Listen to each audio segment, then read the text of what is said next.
Vous la croisez tous les week-ends sur les parquets de basket, de handball, sur les terrains de football, sur la glace de l'iceberg. Mélanie Chanvillard pour le sport. Comment va Mélanie? Ça va Lionel, ça va très bien. Moi je suis ravi qu'on soit ensemble aujourd'hui pour parler de ce match. SIG face à Hyères Toulon, ça sera la grosse affiche demain samedi. Ouais, c'est l'affiche Oranus à 20h, c'est la 21e journée de Pro A avec la SIG qui reste sur 2 défaites et qui a cruellement besoin de victoire parce que l'objectif de la SIG c'est de rentrer dans le top 8 pour jouer les playoffs en fin de saison.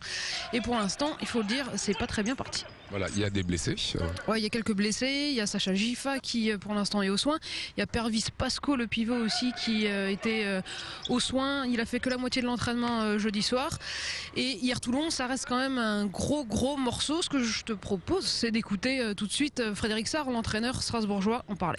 On sait que Hyères Toulon se présente dans une dynamique très positive avec une équipe qui a développé un basket vraiment très bien tout au long de cette dernière phase de championnat et notamment le dernier match en date contre Chalon où ils ont été vraiment très productifs, très impliqués, très appliqués et très efficaces.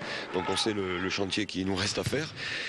Maintenant, on a eu ces derniers temps les capacités de s'opposer réellement à de bonnes équipes.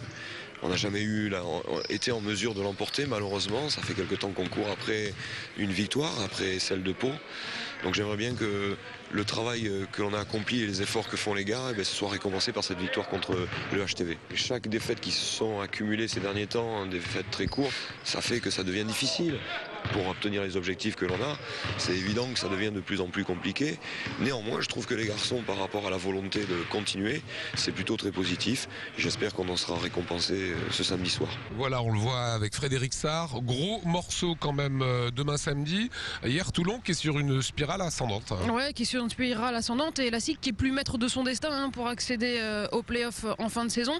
Il faut gagner des matchs, ça c'est sûr. Il faudra aussi un petit coup de pouce des adversaires directs. Quelques défaites des autres, ce serait pas mal aussi pour aider la SIG au passage. Pour retrouver ce match, c'est sur Alsace 20, bien sûr, 17h30 dimanche.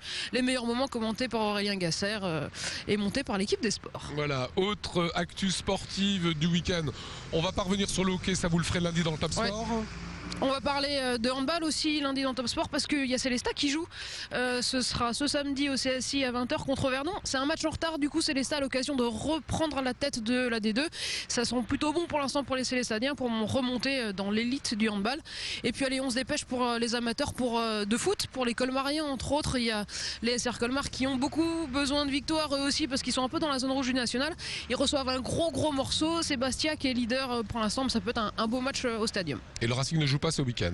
Et le Racing se déplace à Plabennec, c'est quand même assez loin, on peut le dire, c'est la banlieue de Brest, donc ça va être difficile d'aller les voir samedi à 18h30. Voilà, il y aura les résultats lundi dans Top Sport. Il y aura bien sûr les résultats lundi dans Top Sport, Lionel. Voilà, vous n'oubliez pas, dimanche 17h30, la SIG, les meilleurs moments, ça sera sur notre antenne.